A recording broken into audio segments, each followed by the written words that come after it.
reminder, a very short reminder. Seeing is not hearing, but it seems rather superficial, but no, one can go deeper into that because it's not the story or the theory. And it is good to be reminded how much confusion there are really, that we don't know that seeing is not hearing. It's not a story, but the characteristic which you experience. And Ajahn explained so well that we always forget we are just engrossed with the object which is experienced, but we forget the nature of experiencing. So there are always good and short reminders for us. Seeing is not hearing. Until it's firm, so very firm confidence of the truth. And this is the beginning of studying the subtlety of reality right now. Because as the Buddha had enlightened, he said, all dhammas are so very subtle, so very deep, but it can be understood. That's why he taught. So we begin to understand how subtle it is, this moment, because what is there has to arise and fall away unknowingly. But that is the truth, the absolute of even just one reality. Because what appears now is not the same one at all. It appears and then gone instantly. That's why it hinders, it covers up the truth. Nobody can penetrate the truth until the enlightenment of Buddha. Just talk about the truth of what is there in life. Without that which arises and experience, there is no life. But how come to be so different from moment to moment by conditions? That's why having firm confidence of the truth of no one and no thing. It's only the arising of Dhamma. Many Dhammas condition one another, so it arises and falls away, unknowing at all about what conditions this moment, because it's there already. That's why this is the depth of the subtlety of reality. Begin to understand the subtle teachings, so there can be the gradually understanding the truth as the conventional truth, because it's only about the truth of this moment. But there are so many things in a moment right now, because we use the word one moment, but actually many, many moments in just one moment of the truth. That's why I begin to understand what is there as it is, one by one, to understand that actually it cannot be the same moment, it cannot be the same reality. Like hearing cannot be seeing at all, but they seem like they are together right now. While we're talking, there's hearing and seeing, they seem together, arising, or just be there. Not the moment of what arises and falls away and what succeeds instantly all the time. That's why learning about the subtleness of reality, we can understand how deep reality is right now. But by understanding little by little, the truth become to appear as it is, little by little, to moment of beginning to understand what is there now as so natural, that is there already, see? But in truth, it has a reason. And in truth, it falls away instantly. So what appears is only the nimitta, the shape and form of what is there as different colors to form up different things, and actually nothing there at all, as the truth of that which arises and falls away in succession all the time, just right now. That's why I begin to understand the value of understanding the truth, because it's covered up eons and eons ago. But since the truth is so true, there can be the moment of beginning to understand each one as it is. At moment of hearing, actually, if one closes one's eyes, nothing appears. But at moment of hearing, and closing and opening one's eyes, the reality which appears is different from that which is heard. See, this is the truth. Just understanding develop by hearing, considering little by little. It can be moment of begin to understand the truth of what is there now, which we are talking about. For example, hardness is there, but no attention, no awareness at all. But from hearing that it is just like that which is seen and that which is heard, but different objects. It has its own characteristic. So it can appear just one at a time because each one is different. This is that learning to be more confident and on as Tira Sanya, very firm memory, remembrance about the truth, not forget that the truth is just right now. And then one day, the condition moment of understanding an object, no matter what it can be seeing or hearing or hardness or smell or whatever, by conditions. That's why before the arising of the next one, what is there now? Gone, unknown all the time, until we begin to talk about it, think about it, consider the truth of it, until it can be object of understanding by condition of firm confidence of the truth. Satchayana, Satcha Parami. So true. So Panya knows that it cannot change the characteristic of anyone, any reality at all, because it's so very short, just arise and falls away. Who can change the characteristic of that? Because it's gone before anyone think to change it. And it's just normal life. But right understanding begin to understand life as a moment of experiencing an object. That's all. To let go the idea of clinging to that as something as before, very permanent. But nothing is permanent.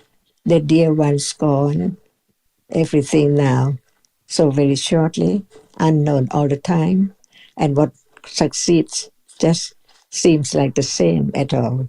But actually, nothing can be the same because it falls away. And then the next one is experienced by the same condition to appear as almost like the same that has fallen away. That's why it's the idea of something permanent, even right now. But in truth, more understanding, there can be more confidence of the truth. It's not there. Nothing is there. There is clinging to that which has gone completely. How ignorant is there, not understanding the truth from life to life. But since this moment cannot be last moment, and now that which hasn't arisen yet has arisen and it's gone all the time. Is it not true? Can it be directly experienced? Not by anyone at will, only by conditions. So begin to understand what is there in life, no matter what, is conditioned to arise and then fall away instantly. The moment of being fast asleep is not the moment of seeing and hearing at all. How come? By conditions. And this is the way to let go, because no one can let go. But right understanding develops little by little and perform the function of understanding clearer and clearer until it is moment of appearing as it is, as nimitta. Because just one reality cannot be directly experienced, because by way of processes of experiencing an object, we understand that only one citta arises and falls away. How can that be the object of right understanding? Because the process has to arise in succession by samanantara paccaya. No one can change the way it is. Even now, the citta before seeing is there. It does not appear, So what appears is only the nimitta of that which arises and falls away in many, many moments. So it can appear as seeing right now. But just one moment, seeing cannot be directly experienced of an object. Just talk about life this moment as other moment, different by conditions, gone completely all the time. And then there will come tomorrow. See, what about now? It is gone and gone and gone until then, what we call tomorrow. But actually, it is only next moment, and next moment, on and on and on. No one at all. Just understanding is different from ignorance because understanding can understand the truth little by little, not all at once, clearly, as it is. That can be object. The nimitta. That's why in Tipitaka, Buddha taught just about all dhammas are nimitta, appearing. Rupa nimitta, Vedana nimitta, Sanya nimitta, Sankhara kanda nimitta, Vijnana kanda, all, everything. Only the nimitta of a particular object, a particular reality can be known. But now, so many things, so they do not appear clear as they are, one by one. Different ones, no more. Ajahn, you speak all the time about daily life, like seeing now and hearing now. There is seeing and hearing all the time, but we know so little about it. And it really seems that seeing and hearing are together. Because it's so true, but it's so deep, that's why no one can make it slower or clearer. Only right understanding only can understand it more, so it appears its truth a little more, a little more. For example, now, there is the understanding intellectually about the reality, a reality, a reality. But each reality does not appear to right understanding enough because even right now, many things appears. See, only we think about a leaf or a petal of flower, see, it is the form of different reality which impinge on the eye base until it can appear as some shape and form as something. See, is that not true? So no one can change, that's all. But begin to understand that there is no one and no thing at all. Only the collection of the arising and falling away again and again and again form up the idea of something, even right now. To understand the truth that actually it's not just moment of death, that what is there in life lost, but even right now, what is there this moment is lost, never to return at all.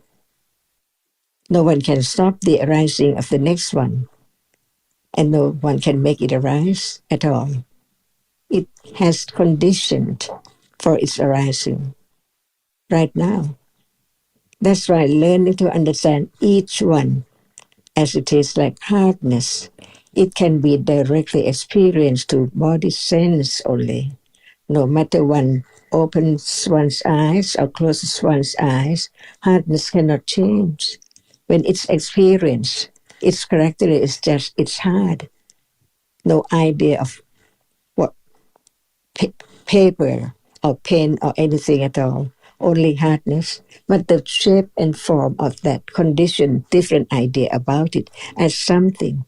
That's why when we talk about nimitta, shape and form, without reality, there cannot be that at all. That's why the absolute truth of that is not a pen or a paper, because no matter what we take for pen or paper, it's hard, that's all. to understand the truth, because what is heart is not just pen or paper. It's here, the body, the ear, and the arm, and the leg, and the toe, whatever is there, it's hard. How can we take it for my leg or my finger or my ears? In truth, they are conditioned to arise and fall away, and no one can change the hardness, as it's just a reality conditioned by many conditions there arising together. But the four primary rupas, Mahabhuta Rupa, is there as the core of whatever is arising with it, as visible object or smell or taste. It's there, but it's not the primary rupas. Hardness, softness, and so on. The four primary rupas or Mahabhuta Rupa. See, we learn to understand what is there in life so that there can be the understanding of the absolute truth. What is there as taken from me, from birth to death? Actually, it's just moment of what is conditioned to arise, to be kind or to be angry or to be pleasant or unpleasant, all gone. So can it be permanent one as people and things? Impossible. And no one can stop the conditions for the arising of all these, because there are conditions from eons and eons ago on, even right now. The present ibis and the present rupa, which impinge on the ibis, condition the present seeing. See, it's the same as years ago and today and tomorrow and next life. Only the succession of the arising and falling away of the absolute realities. For example, there is attachment for sure, liking, whatever is there now. Look around, there is attachment to that as something before we can feel like this one more than the other one. But the idea of something is there already. So life just is boiled down to one moment, and what is there? Only different absolute realities arising and falling away. Never come back, never return, never to arise again. In samsara, will not be this person anymore after death, that's all. So what are there as we? Different realities all the time from birth to death. Is that not true?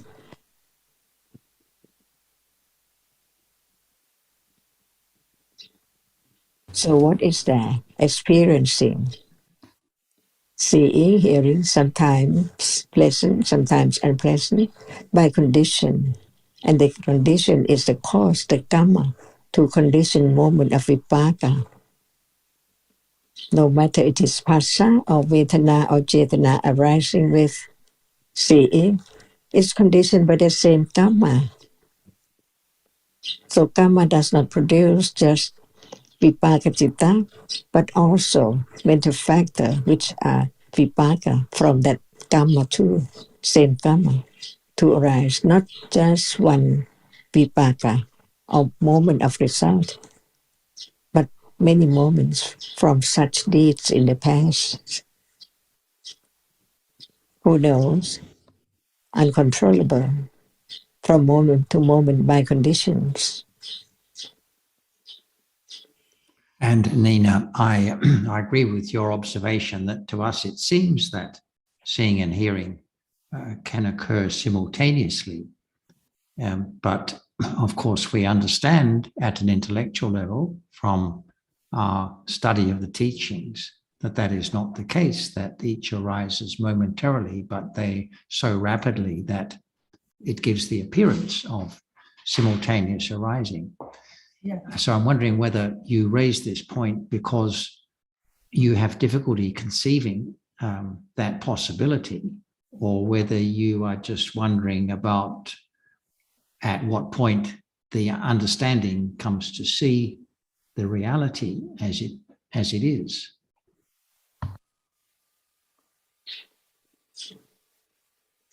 One by one, yeah. But that depends on Panya, and Panya is more developed. In theory, we understand, but not direct understanding.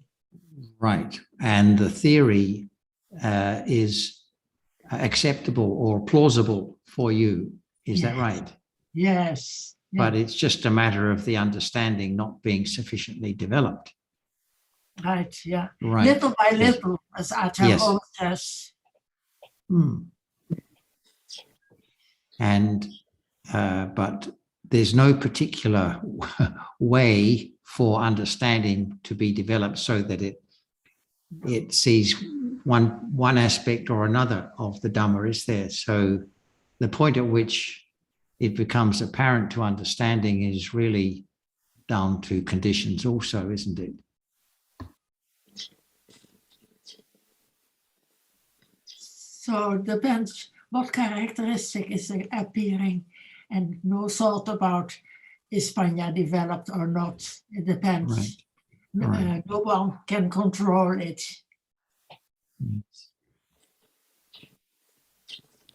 You see that when we talk about dhammas, even attachment, wanting, wishing, at this very moment, is that dhamma? Wishing, wanting, how to understand more. It's there to be known as no matter it is what. The desire, the wish, the wanting to have something is real, and it is only a reality. No one there. Even that has to be known. Otherwise, it cannot eradicate the idea of self or permanent things from that which is there, arising and falling away. But whatever is there is true. Wishing, wanting is true.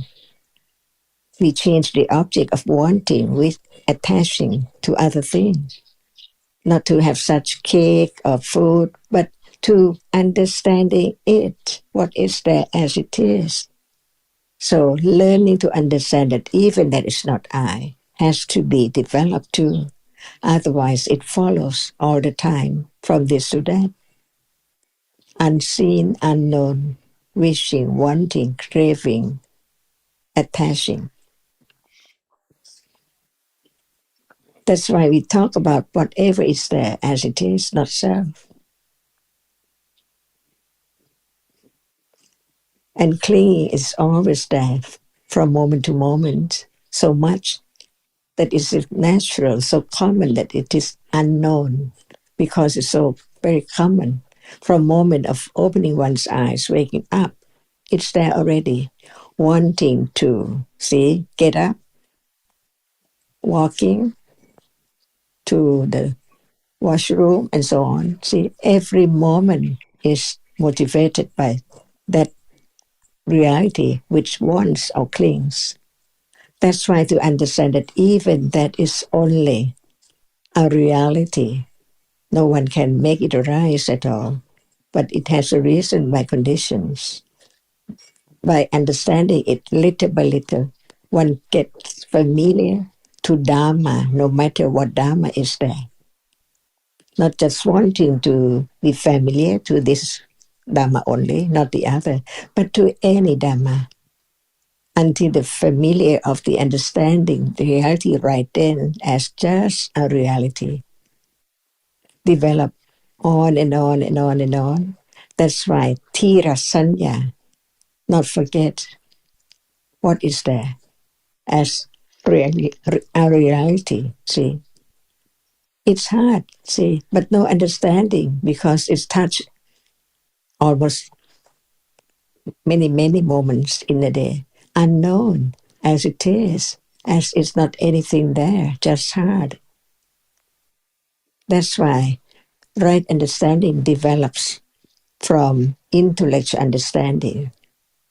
The benefit, the value of the understanding, even intellectually, is to begin to know that which is now here, so close as it is, by conditions, no expectation. Otherwise, attachment or loba is there. That's why it's not easy to know lopa as a reality, because it's hidden in almost all moments in a day, no matter what. Now, stretching one's arms, opens one's eye, close one's eye, see, by conditions. Getting up by conditions. Look at this and that by conditions, see? So without understanding reality as it is one by one, it's impossible to understand that actually there's no self. We just say, no one knows self. They are Dhamma condition, but it's only the word. It's not firm enough. It's not Tira Sanya to begin to know that it's here, so close, just right now, and right here. That's why right understanding develops stage by stage, little by little, from hearing, considering, until what is there in life today different from yesterday, by conditions.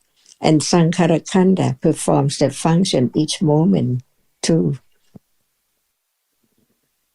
Everything Ajahn, you is under mentioned, the truth of no one can do anything. They are absolute Dhamma. Ajahn, you mentioned the subtle attachment that accompanies all our actions and deeds during the day. And it doesn't appear, it's unknown to us. So is this an example of the asavas, please?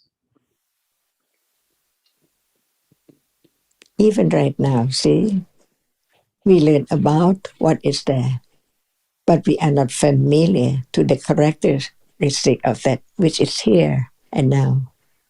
Even lopa, see, whenever they see, so soon after that, there is attachment, taking it for something,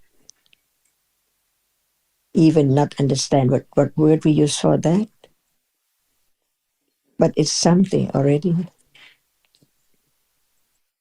Even when there's no word about it, to call it, it's there.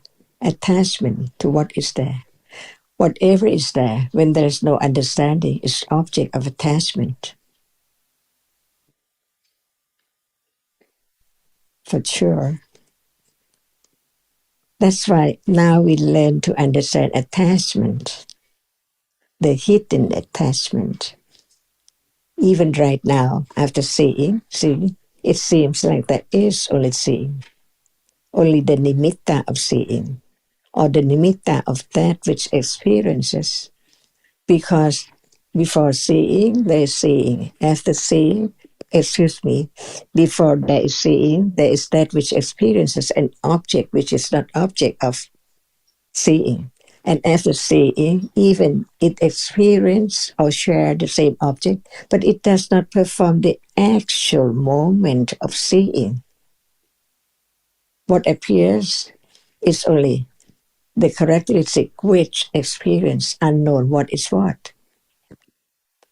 And what we can begin to understand is seeing to be that which experience, so that there can be the understanding of other moment of experiencing, which doesn't show up at all. Even right now, seeing is hidden. We just talk about it. That which experiences, what does it mean? It experienced that which experienced now. The object of that which is experienced appear, but not yet understanding the truth of it, and not yet understanding the seeing. So what is there? Attachment or lopa of this and this and this and this. As long as there is lopa, it is attached to that object. And when there is attachment, it's not moment of understanding it, because attachment take it for something, even not in word, but attachment performs its function, attached to that, no matter what, seen or heard, smelled or touched, seeing or hearing and so on. Also sanya, the moment of marks and remembers. Everything all around. That's why it has to be eliminated until it is eradicated, stage by stage, at moment of enlightened the Four Noble Truth. Not lack any one of the four at all. Because now it is the path, the Fourth Noble Truth. Keep on developing so very slowly, so very little by little. But right understanding is there. If one is lack, impossible to understand the truth. That's why it has to be firm confidence of the fourth Ariya Satya. As intellectually, it is Satyayana of the Four Noble Truth. And the hidden attachment you refer to, Ajahn, is that Yeah. what we mean by the asavas, or is when we talk about the asavas, is that something different from the kind of hidden attachment that you've been referring to? It's so subtle that it is not known as asava, that it's there already. Only when it appears that at the degree of liking or wanting, even stretching one's arms, it's not known that there must be moment of wanting, attaching to do that. Thank you, Everything Ajahn. is unknown until hearing the word of truth from the enlightened one. That's why it's so beautiful, so true in the beginning, because it can lead to more and more understanding, to let go ignorance, not understanding what is there right now at all. Yeah. Are we born with it? Yeah.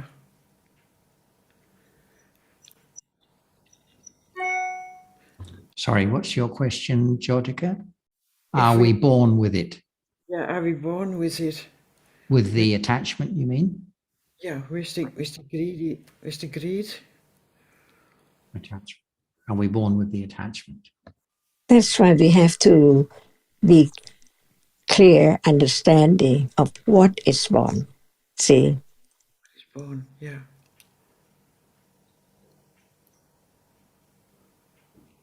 So very subtle, from moment to moment. What is there at moment of birth and what is meant by birth?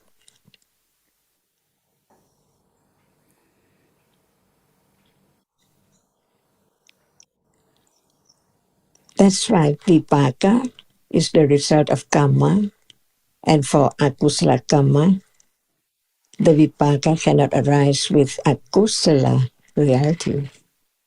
And attachment is akusala. It's not the result at all. That's why we learn more about each moment as it is. Even we use the term vipaka, the result, and the cause is kusala or akusala. They are different. For akusala karma or akusala citta as the cause, it can condition the moment of vipaka, akusala vipaka, but all akusala vipaka cannot have akusala cetasika arising with it. This is different from kusala vipaka or kusala karma. We have to learn a lot to let go, little by little, the clinging to what is there when there is ignorance. So when there is a little more right understanding, the reality can begin to be object of study with firm confidence of its truth until it can condition moment of directly understand what is there we are talking about now, directly as it is, stage by stage. So it is not just talk about how many cetasikas arise with moment of birth and so on. We have to understand more than that, beginning from the reality which experiences an object no matter what. But it can experience an object. And it experiences by its characteristic and on its way, on its own way. No other way at all. For example, we talk about just one cetasika at a time. One is different from the other, performs different function. See, but all akusala Dhamma or Cetasika cannot arise with akusala vipaka. There are reasons to have more understanding, to let go the idea of ignorance and clinging as self because of ignorance. When there's moment of understanding the truth, stage by stage, there cannot be clinging as before and ignorance as before, until it becomes the stage of enlightening the truth, stage by stage, clearer and clearer, until it can be moment of eradication, wrong understanding, and attachment, which arise with wrong understanding.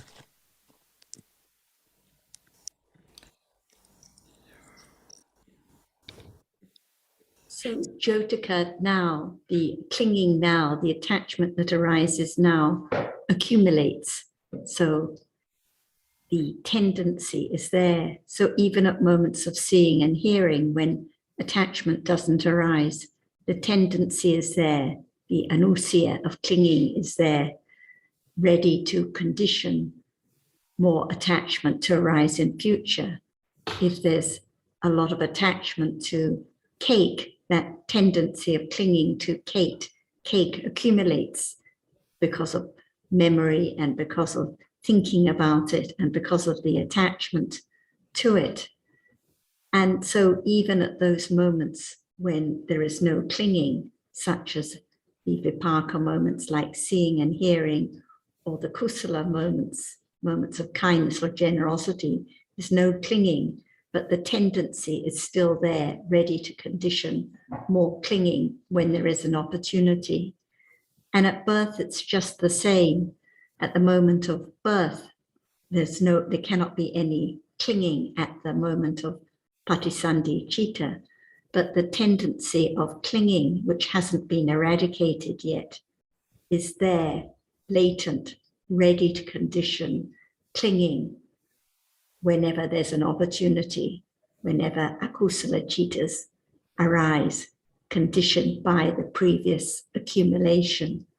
So the tendencies now are the same tendencies next moment.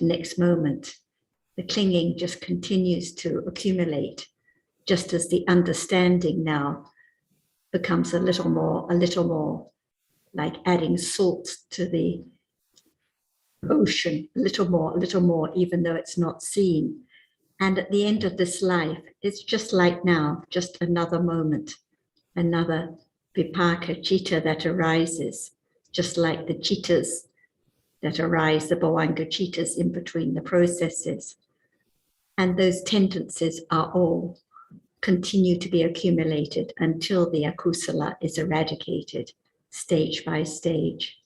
So from the first moment of life, the tendencies that have been accumulated from aeons ago, from countless lives in the past, are all there, latent, ready to condition the arising of kusala and the rising of akusala during life.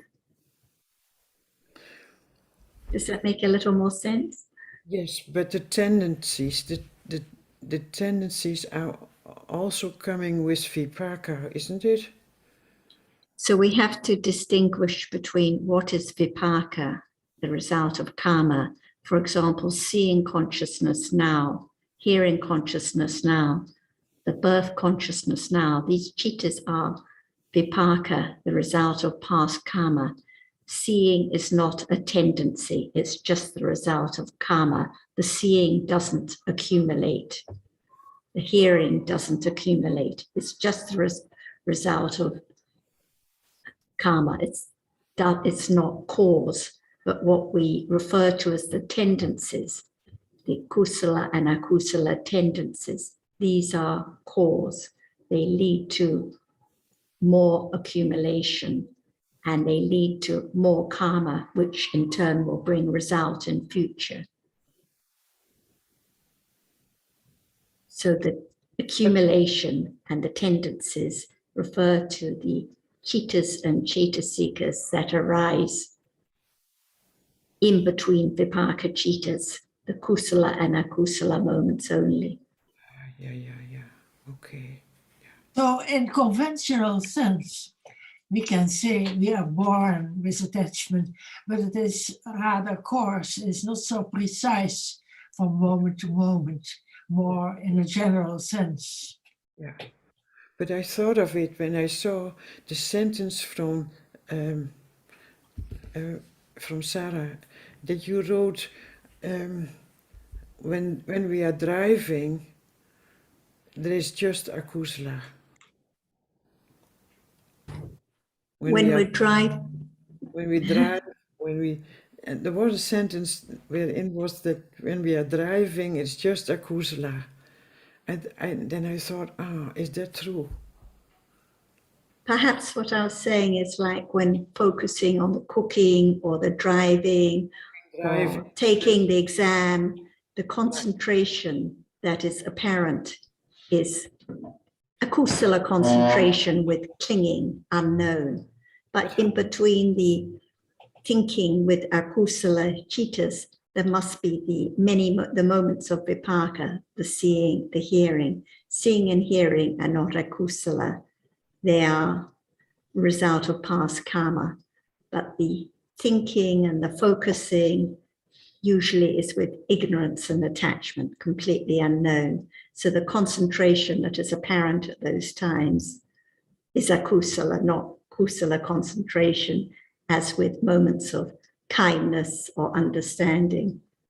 Of course, there can be moments of kindness and understanding while driving, but mostly what we think of when there is strong focusing in a day, like strong focusing on our work or our cooking or the driving, most of the time it's akusala concentration with clinging, completely unknown. Completely unknown, because I thought, how come that it is akusala when you are really attentive and aware and concentrated, and it is akusala at the same time? So this is like we discussed before about the distinction between conventional ideas of awareness and sati, the wholesome cetasika, conventional ideas of concentration and focus, and the kusala factor of wholesome concentration. At these moments, if there's no kindness or no generosity or no understanding, then there are akusala citas arising. So when there's focusing on cutting the vegetables in the kitchen, if there's no kindness or generosity or understanding at those moments, it is akusala, just concentrating, being mindful, but with akusala citas, with lobha and ignorance. And if in the situation you were just describing, Jyotika, if that was kusala, that is paying attention, concentrating, etc., focusing on what is happening as one's driving, why would that be kusala to your understanding? What do we mean by kusala? When you have a good intention, when there is a good intention, when it is loving work or making another person happy, or when you are in a good, in a positive. So that is a conventional notion of a good mental state, I agree. But in the Dhamma, according to the Buddha, a kusala mental state is a mental state that is harmful neither to oneself or to others. And It's not harmful. sorry? Kusala is when it is not harmful, you say. To oneself or others. Yeah. But this has to be understood in the context of the different kinds of kusala that are possible. So having another person's welfare in mind, at heart, is one kind of kusala. But most of our thinking about other people is not particularly accompanied by that wholesome mental factor, even if we don't regard them as an enemy, even if they are friends, for example.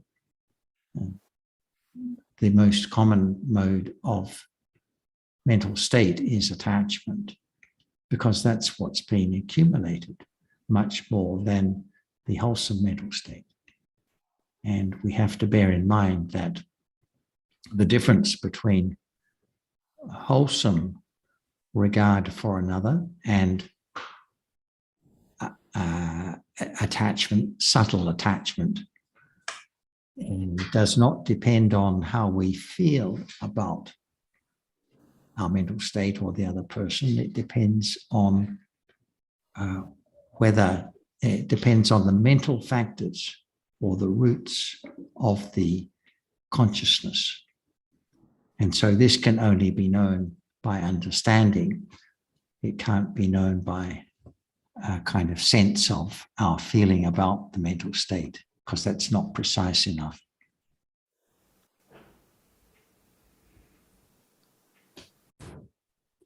So when driving, like now, there can be moments of kindness and consideration, making way for the other drivers, thinking of their needs, showing kindness to other people in the car. There can be understanding, it's seeing, there's hearing. But just like now, or just like any other time, most of the time, there's just thinking with ignorance, thinking with attachment, not understanding anything at all, taking what is seen for something, taking what is heard for someone, thinking the others and the cars exist. So the path of understanding is really the path of understanding how much ignorance there is, how much attachment there is. And the more understanding, the more ignorance, the more attachment becomes apparent, how little is actually known, because life just exists in a moment. So we might say, oh, when I'm driving, I'm making another happy because I'm doing some errands. But that's just a moment of thinking, just for a moment, being considerate to another just for a moment. But what about the next moment and the next moment and the next moment?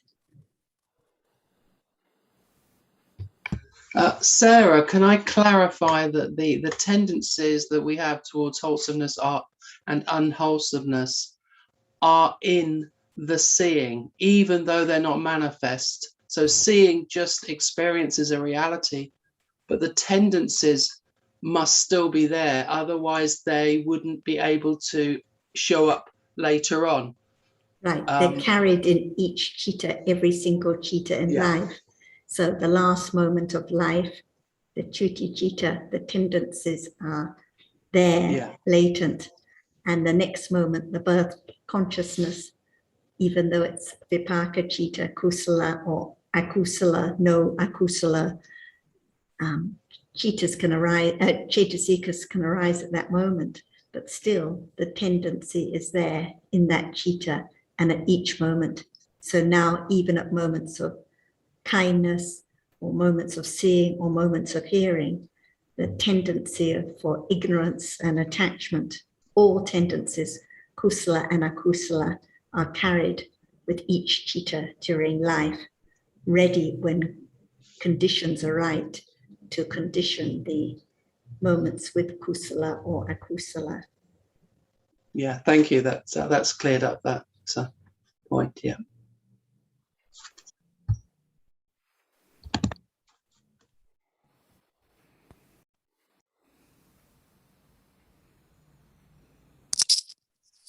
Oh, Jyotika. Yeah. Are you there? Yeah, yes, I'm here. Look, I think it's very difficult especially in the beginning, because just to think that we're being kind or helpful doesn't mean to say we really are. And we've often only got our conventional ideas about what is good, and sometimes they are not good. Sometimes attachment is described as an enemy disguised as a friend. So it's not. Look, I do sympathise with you. I think the development of understanding is a gradual, very slow and gradual path. And in the beginning, it's just important, I think, to listen and carefully and answer questions like you're doing. But I will just say that listening to you, I was thinking, look, I know it's difficult because we seem to be, I think often we try all the time. We try to understand, and that really can't be done. It's about being very patient and considering very carefully what we hear. Perhaps I'd like to ask Tanajan, like in the beginning, people have got these ideas about what is good, and they think that I need to develop this part of me, or this, or I need to develop understanding of the path, and because the understanding is so weak and very fragile and so delicate, if you like, and even our understanding of what's good can be not very helpful or even wrong. What is the best thing to do in those sort of situations? I think that no matter how much we talk about what we'd like to talk about, like kindness and so on, without understanding the truth of what it is, it cannot be the understanding of anything at all. Just take it for something as kind, to be kind to such and such person or situation, but no understanding of the truth. That's why we can talk about just what we have talked before, but even more again and again in order not to get the truth of it as no self. For example, at moment of while one is driving, is there seeing too? Mm-hmm. There has to be seeing, Ajahn. There must be, seeing. Is there thinking too? Yes. Must be, Ajahn. Exactly like just now, no matter driving or not driving at all, eating or not eating at all, what is there? It's real, but they are different. That's why even we talk about the two different kinds of reality, the major difference is one can experience an object and the other cannot experience object. Even so, there is forgetfulness about the truth all the time, thinking about other things, not understanding that what is there is that which experience, but different characteristics, different function. And when it does arise to perform that function, forget about the truth of it as what is there. So when we talk about citta, the chief of experiencing the characteristic of the object, rather clearer than the other reality, which experience the object but not as clear as citta. That's why even we talk about citta, is there now? Is there only one kind? Impossible. They are different. But the main characteristic as that which experiences is there, and that which cannot experience is there. If there is forgetfulness about the truth, it's just not understanding that whether it is kusala or akusala or vipaka or kiriya. That's why even the citta should be known, the difference at moment when it arises to be kusala or arises to be akusala as the cause, or arises to be vipaka, the result, or just arise not as kusala or vipaka at all. See, that's why we learn to understand what is there now. For main different chati to be kusala. It's not akusala. And at moment of being akusala, it's not kusala. And at moment of being kusala, it's not vipaka. It's not kiriya. That's why we learn to understand what it's meant by vipaka and what is meant by kiriya. Otherwise, we forget about the truth of why they are not self, because even citta, they are different by conditions. That's why at moment of driving, is a seeing, Yes. they forget about seeing has to arise to see. No one can change the moment when it has a reason.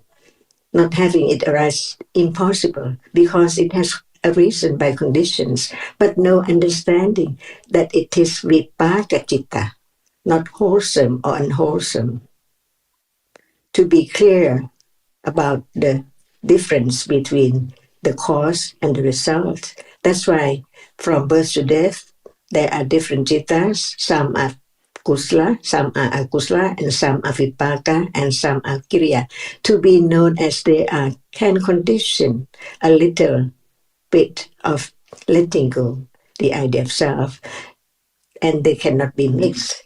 That's why we have to understand the birth moment is the result of karma, but karma does not condition just one moment of its result.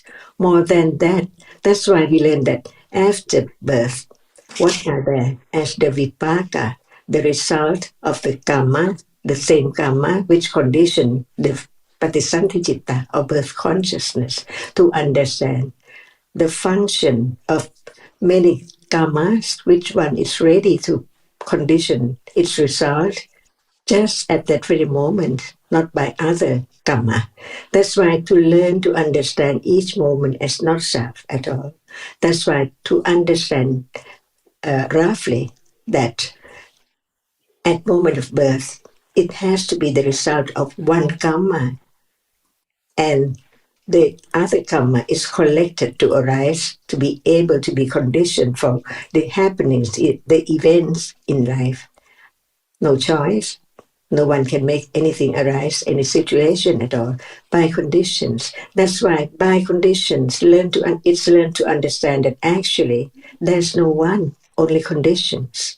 So the akusala karma condition akusala vipaka, not just only the birth consciousness, because one karma can condition many, many moments from birth to death, and also the other karma, which is collected to arise and to be there as condition for such birth, can have time when it's ready to produce result too. That's why even one was born in rich family, but what about sickness? About unpleasant object is there by conditions, not the same karma, which is the kusala karma of that degree to condition such birth of that level. To be rich, wealthy, what level, it depends on condition. So it's not just the moment of birth, which is the vipaka of that karma, but after birth, karma still condition vipaka, the citta, which is the result of that karma, to keep on arising, falling away, keep on arising and falling away until it's the moment of experiencing the object of this world.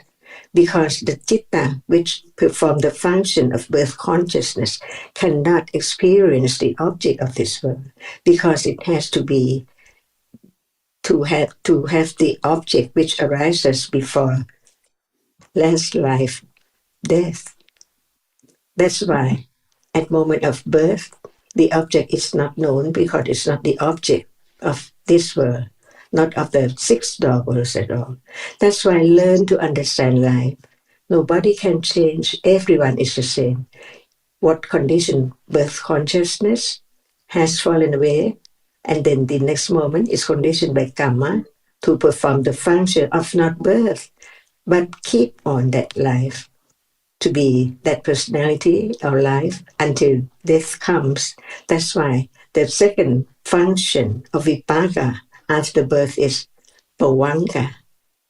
Just arise and falls away, the object of this world does not appear at all. That's why while one is fast asleep, no idea, no thing at all, no feeling as I is there or not at all. It's just moment of nothing.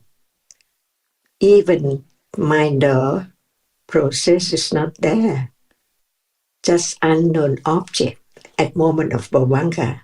That's why one learn to understand the vipaka citta and the function of vipaka citta, because the first function of vipaka in this life is that which is birth consciousness, and after that it has to be bhavanga citta, the same kind of patisanti citta, never change, to be this person, no change at all until death. Has to be this person, no matter happy moment or unhappy moment, still this person as long as death hasn't come yet, no change. But it's not just to be born and just keep on. Bhavanga, life continuum, not experience the object of this world until moment of experiencing this world. And there are 6 doorways to experience objects. The eye door, ear door, nose, tongue, smell, and nose, tongue, and body, and then mind door. 6 worlds only, from day to day, from moment to moment, no more. One of these chitta through these 6 doorways. That's even at moment of beginning to experience the object through sense door. Buddha taught about what is there by way of Anantarapajaya and Samanantarapajaya. The other citta cannot arise as the birth consciousness. It has to be bhavanga until it's time to experience the object through the sense door. Suppose seeing right now. Seeing cannot follow or arise after bhavanga at all. There must be other citta before seeing to condition seeing to arise when that citta has fallen away. See, so we have to understand what moment is the vipaka and what moment is not the vipaka, not kusala, not akusala, and what moment is kusala and akusala, not vipaka, not kiriya. So we come to a moment of driving. While one is driving, there must be seeing for sure, but we just talk about one citta at a time. Is there any citta which is not bhavanga? Because it knows what is there through what doorway. That citta cannot see yet, cannot hear yet, but it just begin, not be bhavanga. It begin to know what is there, at what doorway. So that citta can experience either the kusala vipaka, the object of kusala vipaka, or the object of akusala vipaka. But the moment when it arises, it is not vipaka, not kusala or akusala. And that moment is kiriya citta.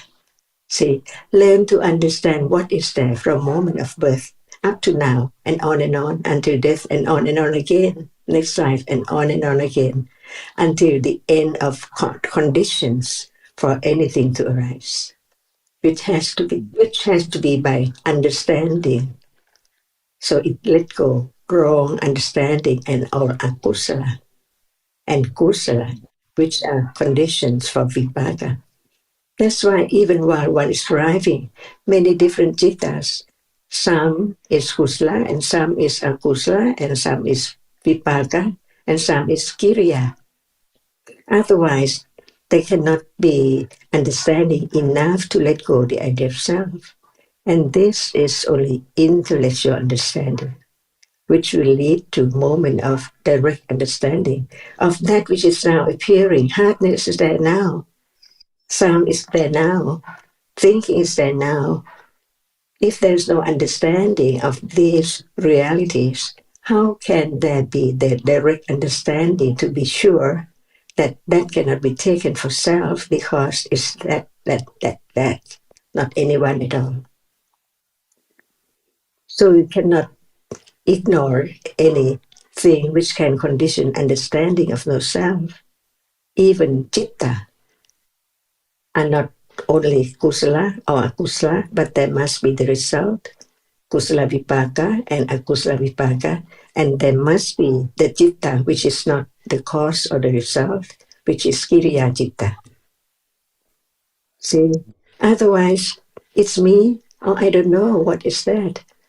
So the moment of understanding the truth can let go that nothing can be in anyone's control at all, because actually each moment, even right now, is conditioned by many conditions for a moment of experiencing an object. And that which is the object must be conditioned too. Just understanding gradually, little by little, until it is firm enough to condition moment of understanding directly what is there now and here, so very close, which is always forgotten. Lopa is there now, seeing is there now, hearing is there now. We don't have to look for it at all. Each one is conditioned to be that in that very moment. So we learn to understand more and more about kusala, akusala, and vipaka and kiriya. And since cetasika, the mental factor, arises with citta, they are the same. When citta is conditioned by karma, that karma does not condition only citta. It also conditions cetasika, which arises with that particular vipaka too. So both citta and cetasika are vipaka at moment of seeing, hearing, smelling, tasting, touching. Pleasant object and present object. So there are 10 citta which experience object through the sixth way. Kusala vipaka and akusala vipaka. And also there must be citta which experience the same object of seeing, but it does not see, yet it does not perform the function of seeing, because it just arises by condition to know what is there, through what doorway, that's all.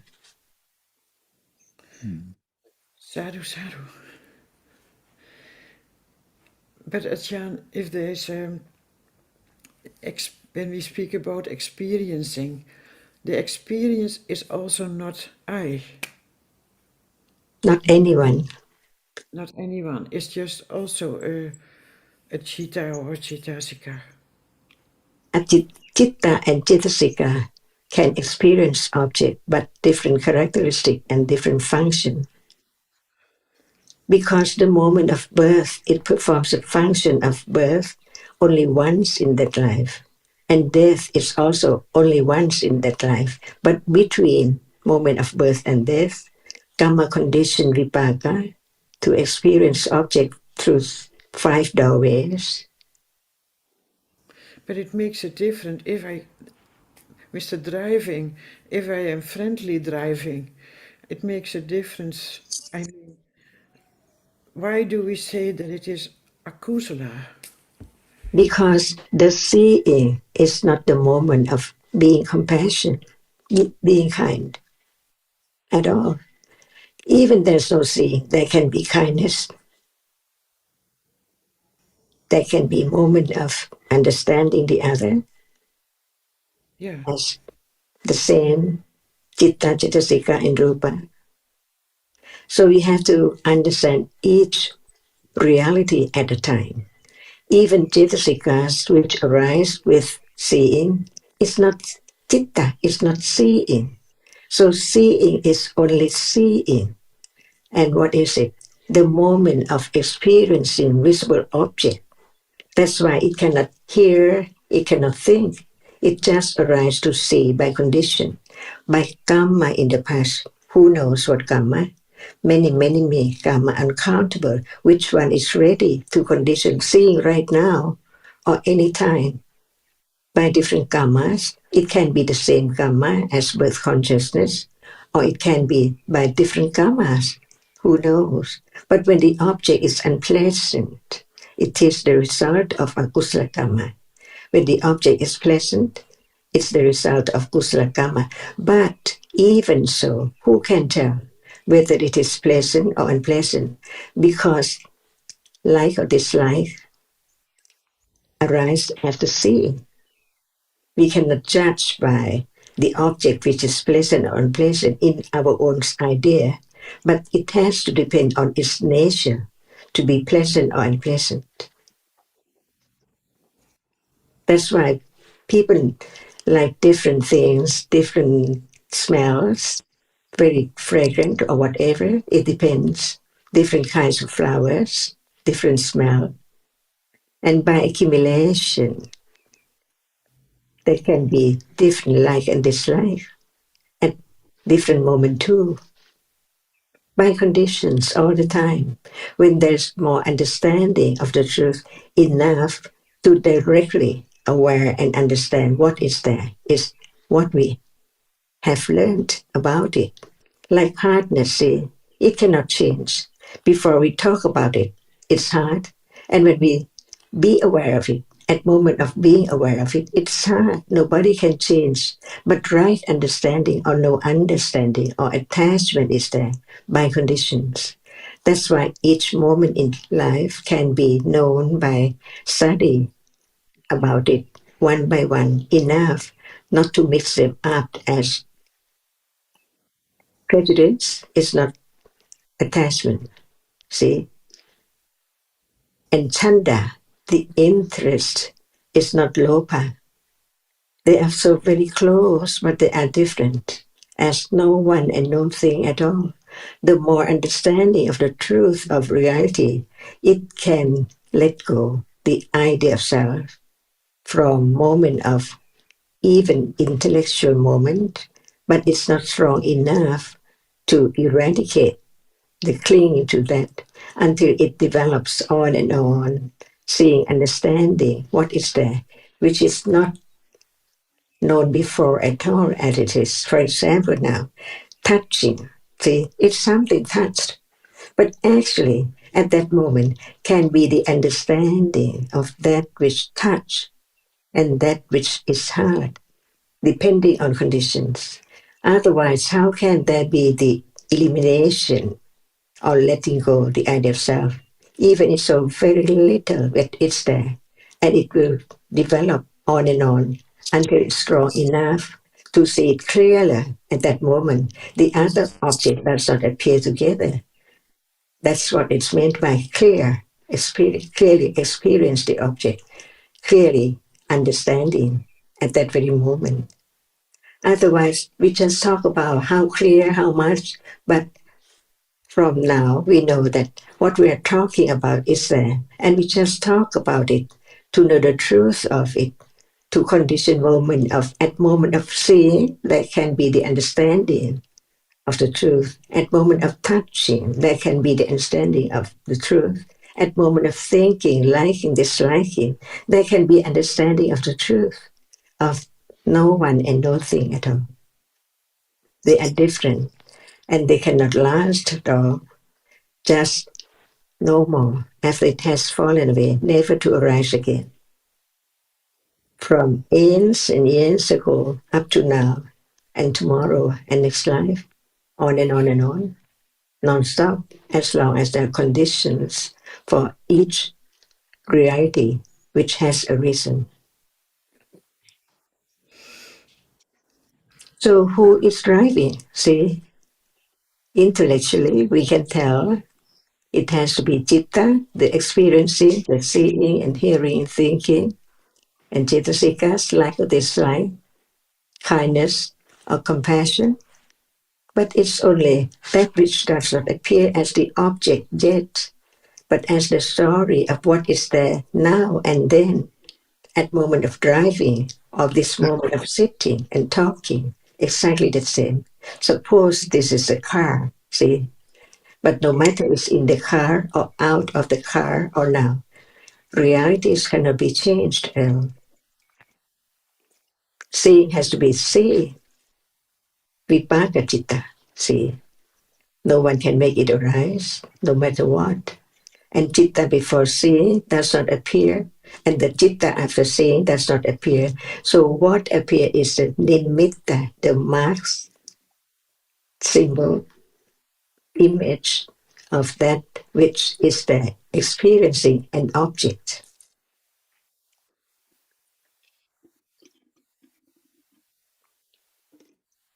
Any time in life, the truth is the truth. Changing, seeing cannot be akusala. So the moment of akusala is not the seeing. No. That's why learn to understand when the feeling is there, it's pleasant or unpleasant. It's not seeing. No. It's not lopa, attachment, but it's only that reality which has its own characteristic and its own function, and it's gone. It doesn't matter because there are conditions for whatever arises. There can be the understanding of that characteristic little by little, by conditions, without the intellectual understanding and firm tira sanya. No thought about it at all in the day until we are talking about it. But it's not the moment of directly experience that as it is, as only that which arises and experience. If it does not arise, it cannot experience anything. But when it has a reason by condition to be a reality which experience, it has to experience. It cannot change. No one can change. It's there, just very shortly, instantly gone. That's why the truth is covered up by ignorance and attachment.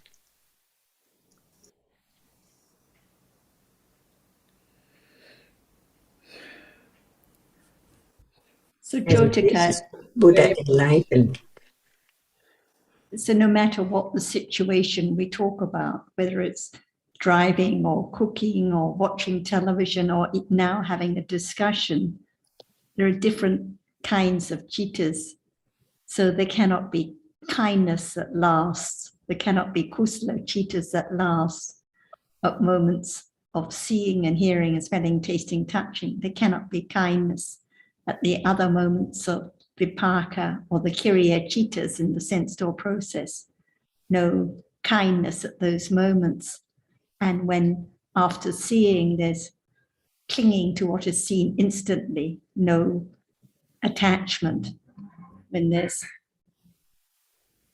thinking of something else that one would like to hear about or experience, no kindness. So kindness just arises for a moment when there are conditions, but most of the time there's just thinking with ignorance and attachment, no matter the situation, even in a Dhamma discussion.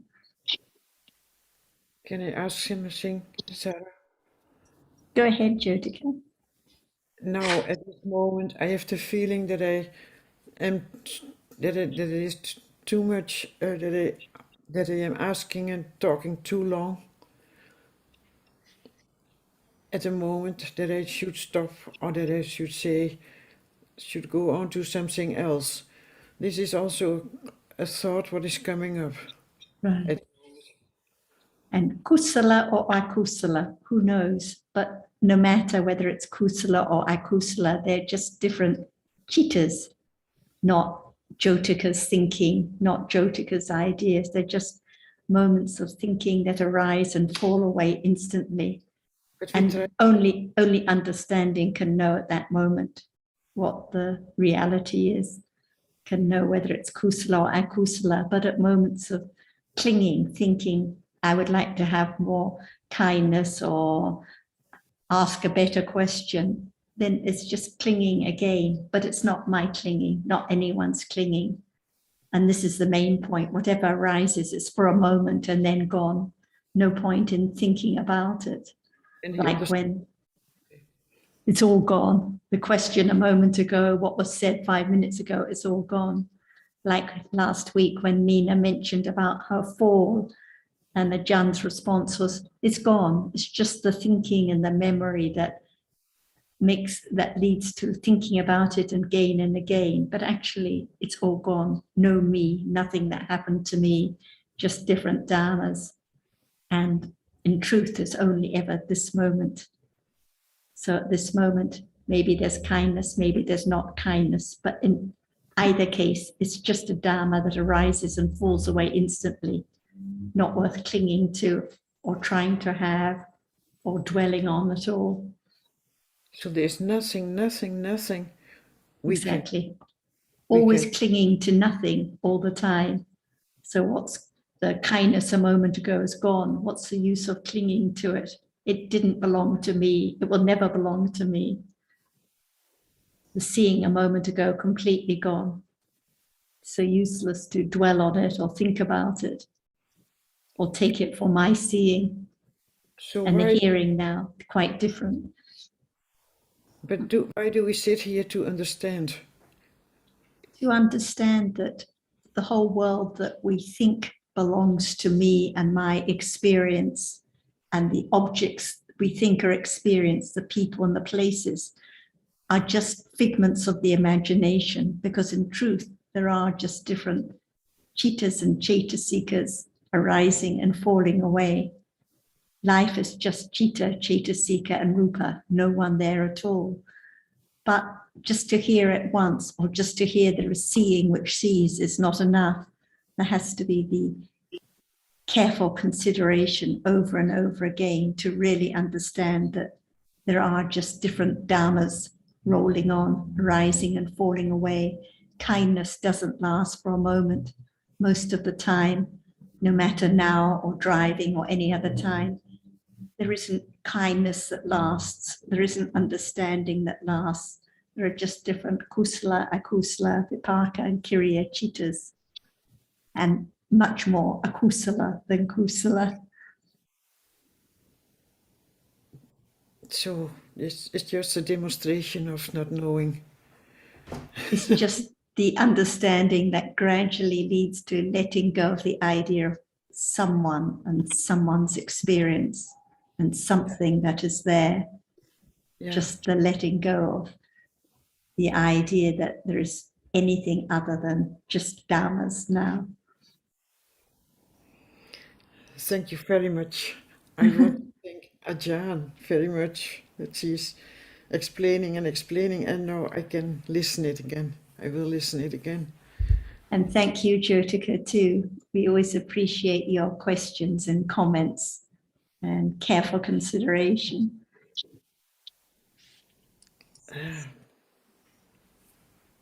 What is stressed so much by Ajahn and everybody, considering is so important. And most people think that it is just thinking, but it is not ordinary thinking. Ajahn says many things that we couldn't think of ourselves. So it means we discover more, and the effect is just a little letting go of the idea of self. And maybe we can call that considering, because we're always wondering, considering is not the same as thinking. Nina, this is Robert. Yeah, thank you for that. I thought that was very helpful. I appreciate you pointing out about the specialness of thinking about Dharma, and it's not just thinking. No. Yeah, thank you.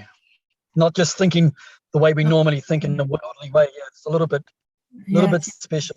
Thank you. And it's pointing to the wise thinking with understanding, because if it's just thinking and considering about the Dhamma, but without any understanding, just reading the sutta as usual, but without any wise reflection or careful consideration, then it's useless. So the point is, it has to be with understanding. Understanding has to develop. Nina, yeah, uh, letting go a little of an understanding of the truth of no self, and then it is considering. Nina, how would you distinguish between thinking and considering? Yes, a good question, you know. I find when listening to Ajahn, we discover many things that was not known before. So that means a little step, a little more understanding. And maybe that is the right considering. Mm-hmm. Okay, no, thank you for that. So you're saying really that when there is the careful, I know it's difficult too. I mean, I appreciate your distinction. It's not still totally easy to understand, but I'm thinking of Jyotika too in this situation, trying to distinguish between these two. And Sarah, of course, then brought up understanding, but of course, if there's not the hearing and if there's not the careful consideration, there can't be the understanding. So they're all linked together in a way. So you're talking about considering as a further step on in the development of understanding, something like that. Yeah, it's not considering in conventional sense. Again, in conventional sense is quite different from absolute realities. You know, that's a good point. I hear what you're saying.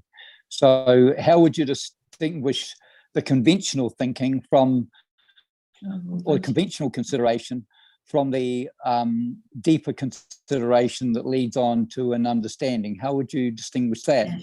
Yes, when there is a little letting go of the clinging to self at that moment, and that's only the function of panya. No one can make it arise. And how would you know that there's the letting go? How is that known? How we would know? Well, how we would know is again a self that tries to find out. So that cannot be the right consideration. We are wondering about that. Yeah, that's a good answer. I appreciate that. And what Alan I think says, the reality is that it's very difficult to know the moments of wise consideration from the moments otherwise. And as we've heard before, and Ajahn has explained, from the simile the adze handle, it's only in retrospect that it becomes apparent that some small measure of understanding of the true nature of realities has been developed. It may not have been apparent at the time. So we should forget about trying to identify the moments of wise consideration from the other moments of normal thinking and just let our interest in the Dhamma take its course, because it is that interest that conditions the reflection on what has been heard. No, I think that's a good point, Jonathan. So it's more retrospective appreciation, and rather than trying to distinguish from moment to moment. I think that is an impossibility for us. It's only in retrospect that it'll become apparent that there's been some understanding developed. So we should not think in terms of trying to identify the moments of wise consideration as and when they occur. Yeah, that's it. Yeah, we try. There's again the trying.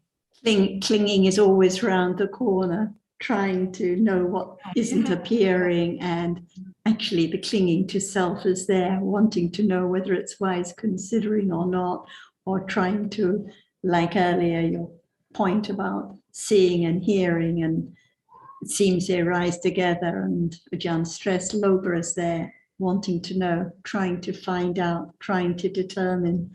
So yes, and it may not necessarily be clinging, but one may have the idea from the way it's been explained that it should be apparent that, it's the hearing of the Dhamma. We know we understand what that means, and then the wise consideration and the awareness or understanding, one may have the impression from that that these different factors can be known, can be apparent.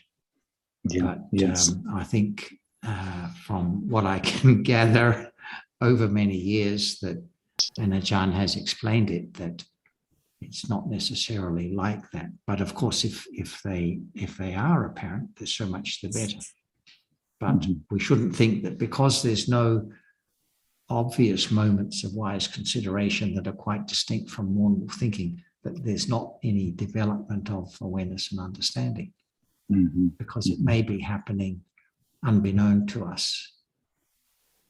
So little at the time. And it becomes apparent after retrospectively, yes. I mean, it becomes apparent in retrospect only.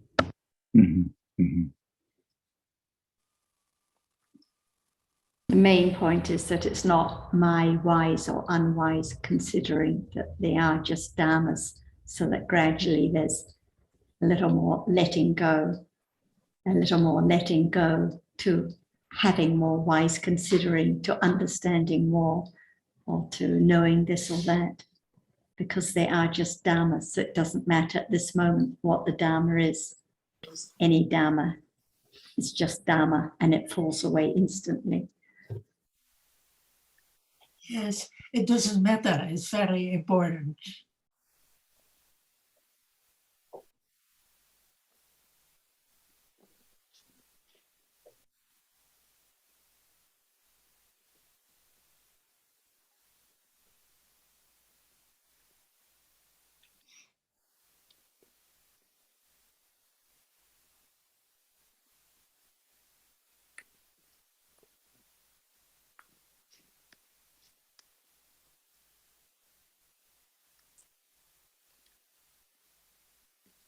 I don't know, Nina, if you had another chance to talk to your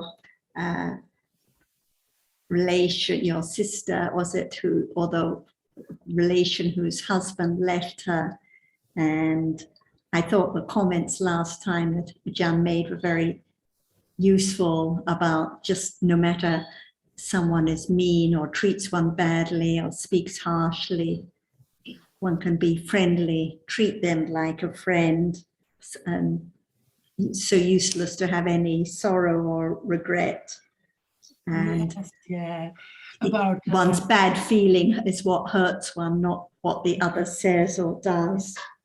And I repeated that to the one whose husband left her, and her answer was, yes, but she still misses him, and she finds it so difficult to be alone now. But that's again what the Dhamma teaches us, living alone. What is the meaning? And what very good remarks were made about that. Seeing now is seeing no matter on one's own or with other people, no matter in the car, no matter in the forest.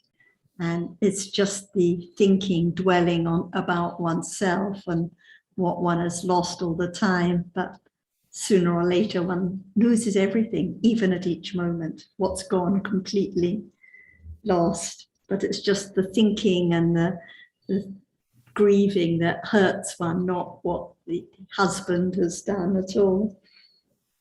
And it's always an opportunity to learn a little more, to develop a little more understanding, no matter the circumstances, no matter how difficult it is.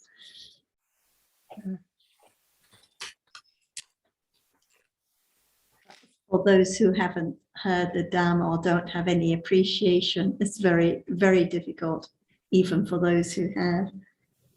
But it's so helpful to really appreciate that no one hurts one, only one's own thinking and one's dwelling on oneself. At moments of kindness or consideration or wise considering, then there is no missing or no sorrow. But because of the clinging, it's bound to come up again and again. And it can't be any other way. Yes, I repeated also remarks by Ajahn to the person who lost her son, that when thinking of her son is there, but when no thinking, he's not there, nobody there, but it's hard to take that. And this is the point that we were discussing with Jyotika, like in the car or even now. The kindness is just for a moment. The missing or the sorrow is just for a moment and then gone. When thinking about being kind, there's no thought about missing the son or missing the husband or being lonely. So it's just for a moment and then gone. Everything that arises is gone instantly.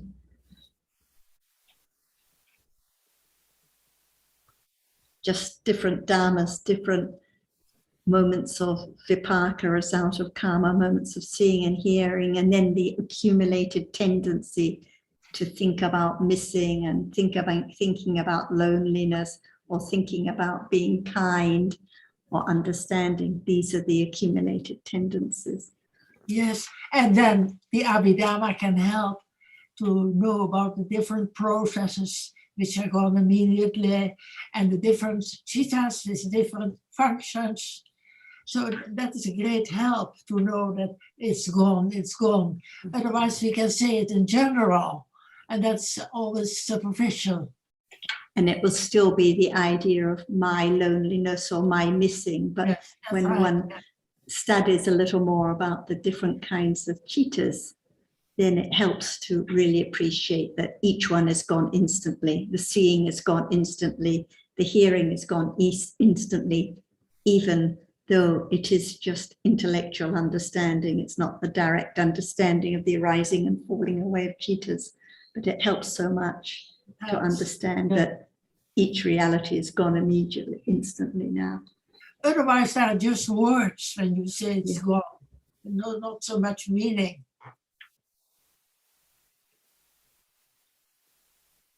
And and I think too, Nina, with your friend, that even they've got it seems that they have very strong attachment, and who hasn't got very strong attachment? They're always valuable, those moments of kusala. And as we know, they're not always moments of kusala. We'll have moments of attachment too. Other people will value that. I believe that when there is the considering and the moments of kindness, we don't know what accumulations that person has, because we know in the Buddha's time that people who had very, very strong attachments can slowly come round to understanding the truth of the situation each moment. And even people like, of course, I think, because recently I was thinking about the Angulimala Sutta, and people think of him as a really bad person, and really had so much attachment and so much cruelty, but he also had a lot of wisdom. So everybody has always a lot of attachment. Of course, that's the attachment that brings about all the akusala, especially the dosa. So any moment of being kind is always valuable, of course, for all parties concerned, even if we may think it may not be so helpful, because attachment is so very strong. We all know that. We cling on so strongly to all aspects of life. And when Ajahn was speaking this morning, I was thinking about what you're saying. We get up and we don't realize mostly how much attachment is. We open our eyes and we think about going to the bathroom and all these moments. And of course, there's usually just so much of attachment. And that can help us to have more compassion too for other people who are bound up with very, very strong attachment, as we all are. And so to be able to reach out to people like your friend, I think is always valuable. It's always going to be valuable, even if we think that, they've got such strong attachment. I think it's really so valuable to always do our best to try and help with kusala when we can, even when we know that perhaps some of our helping is just often more a kusala too.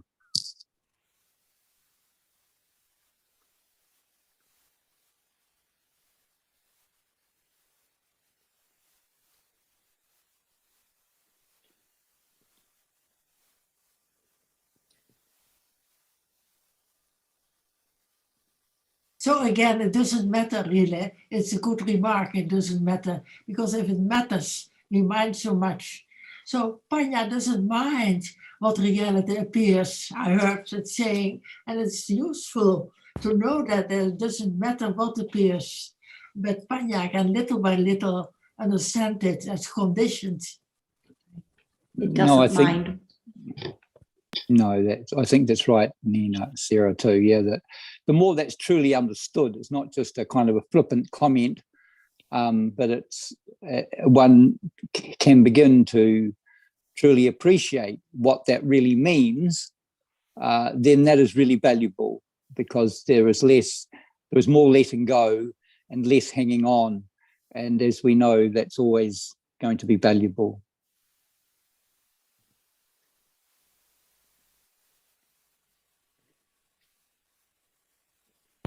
Like kindness, we think it's so important that there is kindness, because kindness is kusala. Everyone would like to be a kind person, but what about the clinging to kindness, clinging to being a kind person?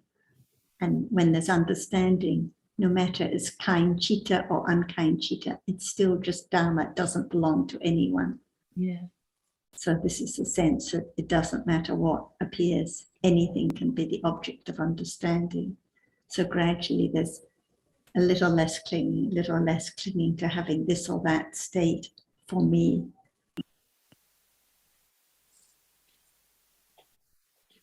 And no one can make the friend or anyone else understand. No one can make it clear and obvious for them. But as Sundara mentioned, at moments of helping or showing kindness, it's worthwhile. Without expectation, otherwise it's more clinging again.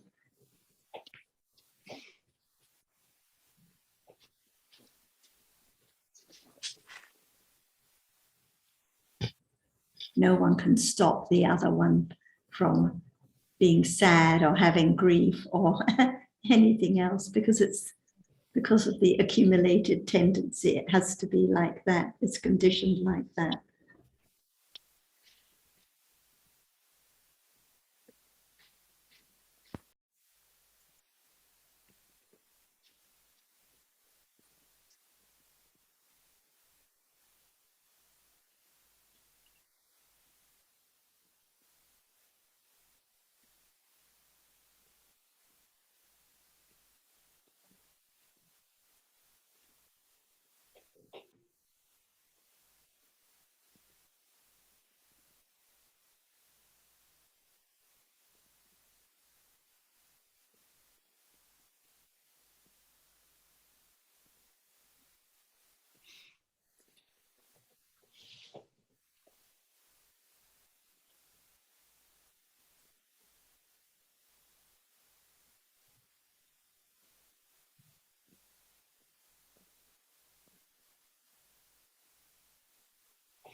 Does anyone else have any topics they'd like to bring up? Alan or Alberto or Tadao or Betty or anyone? Sarah, yeah, it's just a reflection on what was said last week. Ajahn said that it's the understanding of how to live.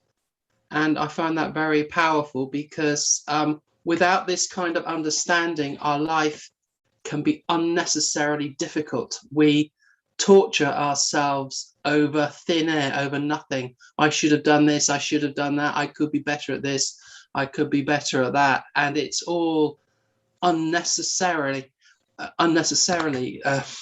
there. So yeah, I just think that's a very powerful phrase, that the more understanding we have, the easier life becomes. So I don't know whether you want to add something to that. Yes, I think it's a good comment, and also the torturing ourselves again and again over thin air, dwelling on this and that, the accident that happened last week, thinking about it again and again. Actually, it's just torturing oneself, or the husband that's left and what he did to me and what he said and how he could behave like this. It's not the husband, it's not the accident, it's the torturing oneself with thinking with regret, thinking with clinging, not understanding anything about dharmas. So it is the development of understanding is the learning how to live, and the learning how to live alone with what is conditioned at this moment, no matter what the circumstances, no matter whether driving or in prison or with a happy husband or with a husband that's left, or it's just different realities arising and falling away. Without the Dharma, where would we be? And the other thing, the other word that crops up is incomparable, because over the many, many years, I've just learned that nothing compares to the power of this understanding. Nothing comes close to it. It's so useful, it's so powerful, and everything else, it just fades away because it's just incomparable. Right. And nothing else matters in life like all those things that we thought were so important, the job, the house, the income, the even good health, or everything will be lost. Everything goes. One will be separated from everyone that is dear, everything that one finds, everything that seems to be important.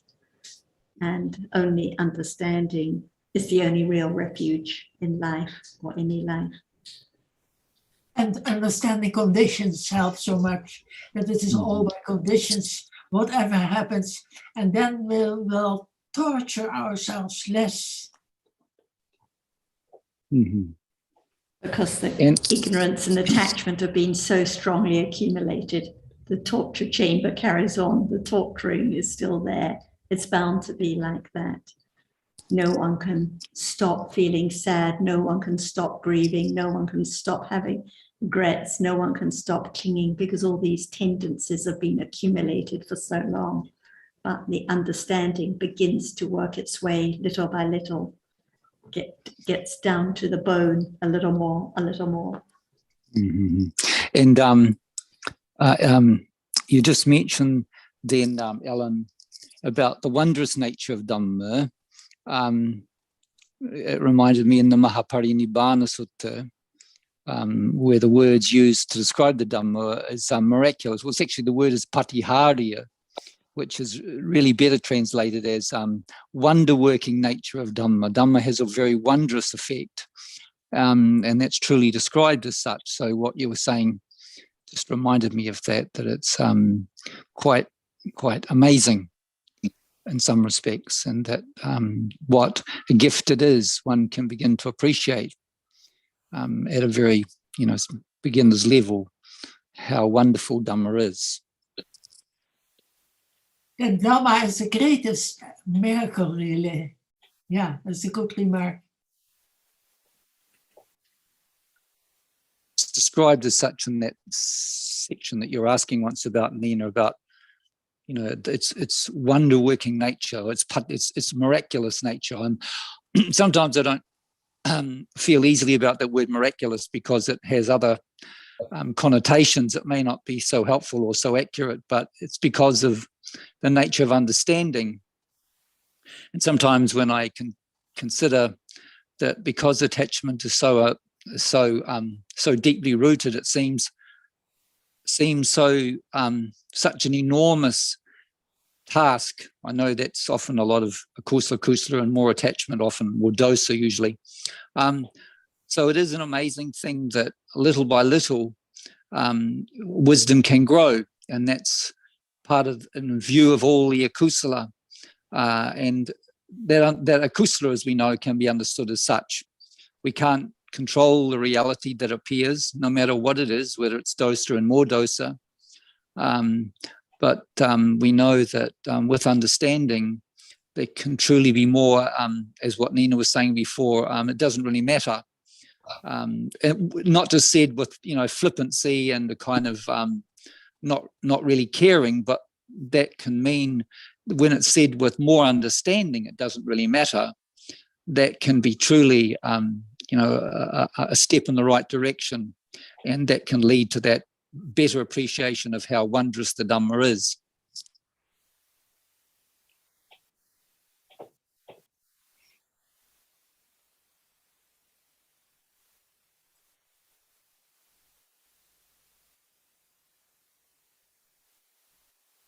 So, Kusala, may I have questions? Hi, Anne-Lee, go ahead. Yes, yes. Thank you. Earlier, so I recall that you said about driving and cooking and painting or some things, and I understand that's mostly those moments are akusala, because the explanations was that the moments was not accompanied with kindness or generosity or understanding, and I got those, but then the question is, so for example, at the moment of samatha, someone at jhana, so how can those moments can be kusala? Because seems that it says also there's no, the jhana practitioners, they seem that they concentrate in some kinds of specific objects like panati, like kasina, yes. And then by concentrating in such concepts, that also there's no kindness or generosity. So can we say that those are the kusala because those are the moment of understanding, but one understanding what? So yes, that was my question. So what is samatha, first of all, and how is samatha developed if there is no understanding of what is kusala and akusala? Yes. If there's no understanding of how an object can condition calmness, can there be even the beginning of development of any samatha? Not necessary to talk about jhana now, Yes. but right from the beginning, what is Yes. samatha and how does it develop? Yes, yes, yes. Now, yes, that's very basic. It's now since that we, I recall that actually it's in order to develop some samatha, the practices already had understanding. And we don't even level, because So, they understand what brings calmness and what is not. Right. Yes. Like, for example, now at a moment of reflecting or considering the Dhamma wisely, is there calmness, is there samatha at those moments? With intellectual understanding, there are some level of calmness, I think.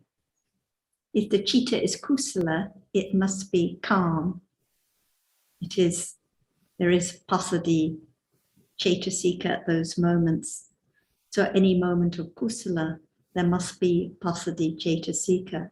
So when understanding develops, calmness develops, no matter whether we're talking about the calmness which develops with an object of samatha, or whether we're talking about the calmness that develops with understanding of reality. But there has to be understanding from the beginning. So without kusala citta, there cannot be calmness, and without understanding, it can never accumulate or it can never develop at all. So jhana is not a matter of concentrating on a particular object or following a practice. This would be not even the beginning of calmness or understanding what calmness is. Seeing the danger in clinging to sense objects even now as we speak. So there has to be understanding from the very beginning, not just concentrating. Otherwise, it's like we were talking about just concentrating on the highway or concentrating on chopping the vegetables.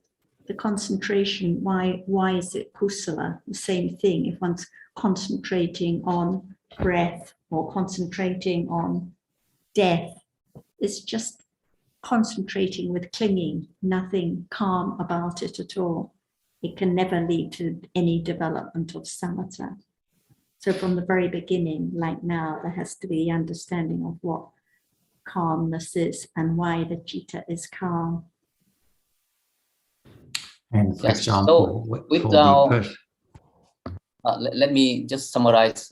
So the answer is basically without an understanding from the very beginning, there cannot be any samatha at all. There cannot be any development of samatha. At moments of kindness, or moments of metta, for example, the citta is calm. Passaddhi cetasika arises with it, whether or not there's any understanding. But without understanding, there cannot be development of metta with calm. Without understanding, there cannot be the development of understanding of what Dhamma is. So for the development, it has to be with understanding. Yes. But so any moment kusala citta is calm. Yes, and any moments of kusala, there must be understanding as well. Is that correct? Kusala can arise with or without understanding. For example, I mean, metta now can be with or without understanding. Those who have never heard anything about the teaching can have many, many moments of kindness in the day. We all know people who have accumulations of a lot of kindness, even though no interest in understanding anything about anything, but just naturally there is that accumulation. But without understanding, kusala cannot develop because nothing is known about what is kusala and what is akusala. Yes. Thank you. So without understanding, no, the kusala cannot be developed. Thank you. but that understanding, the understanding that understands what is kusala and how it is conditioned to develop is different from the understanding that understands the true nature of realities. And that is why samatha can be developed to levels of jhana, even though there's no teaching of the Buddha in existence in those times.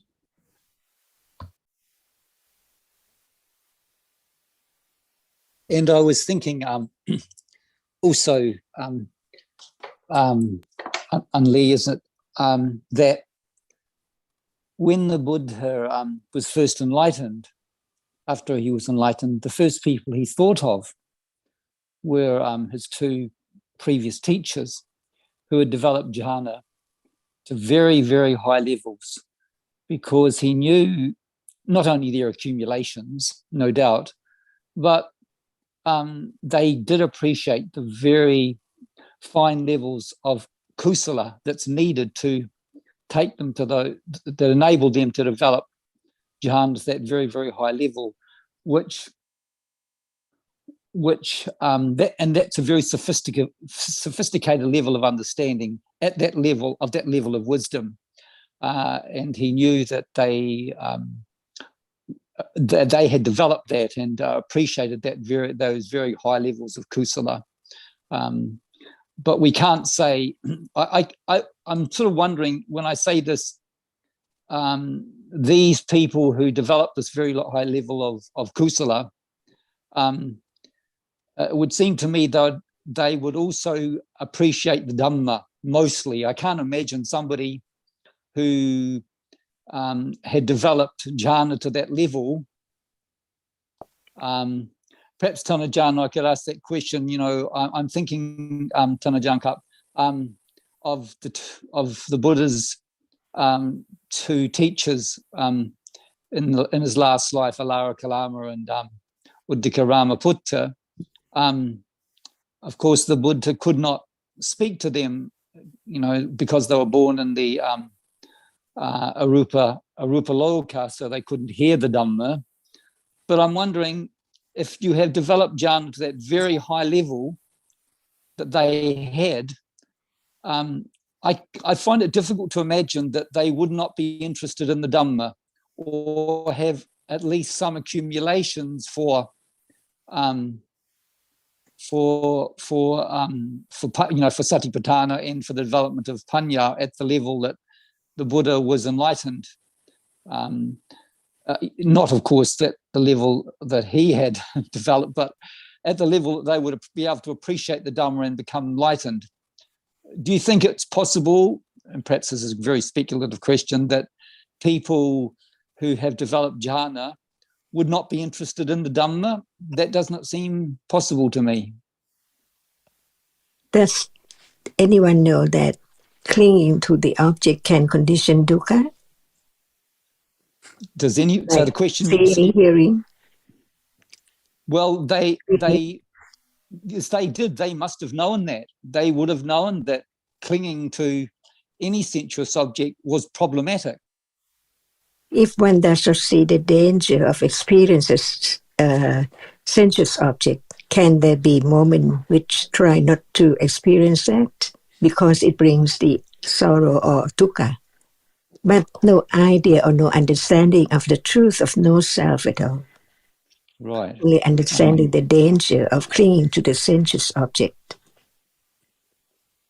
I understand that, Ajahn, that it's the clinging to the sensuous objects, but no idea that it's not a conditioned Dhamma and that it's not self.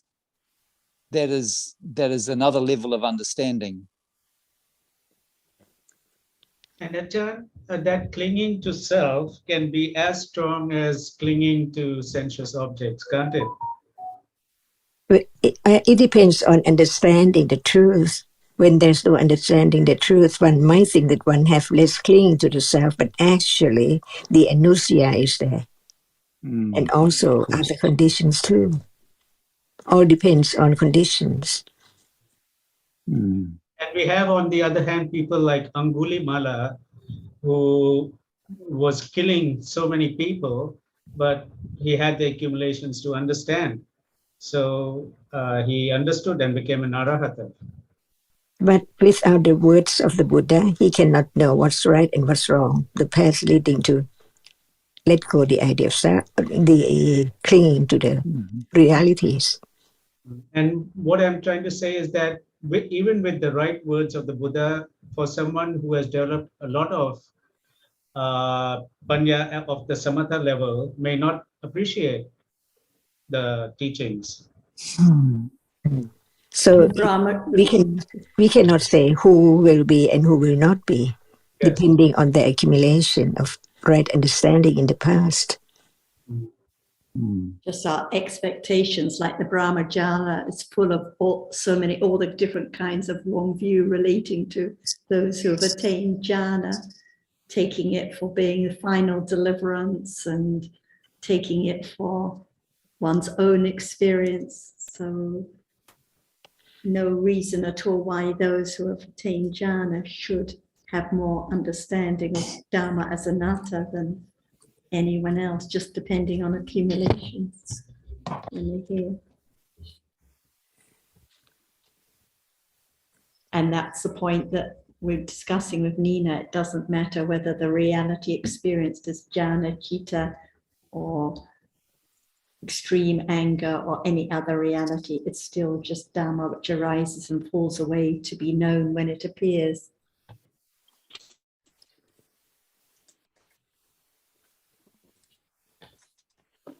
I think it's time up. Thank you very much, Ajahn. Thank you, everyone. Swadika.